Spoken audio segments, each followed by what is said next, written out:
Howdy, ladies and gentlemen. Today's video, we'll be talking about the craziest elections in U.S. history. Please enjoy. Ba-dum bum bum bum. Now, I know I'm just about never early for historical events. I've been busy. But anyway, our first story is when the president and vice president ran against each other to become president.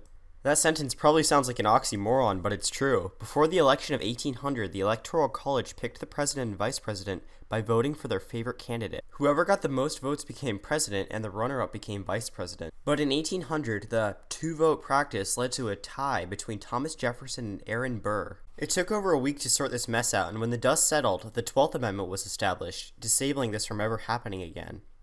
Number 2. That time the president attended his rival's funeral. During the presidential election of 1872, President Ulysses S. Grant was running against Horace Greeley, and Greeley died prior to the Electoral College vote being called. Grant ended up winning by a landslide and by a show of good faith went to Greeley's funeral. How wholesome.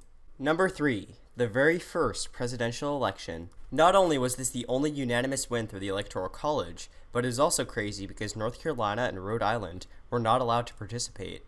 This is because they had not yet ratified the Constitution, which is quite interesting.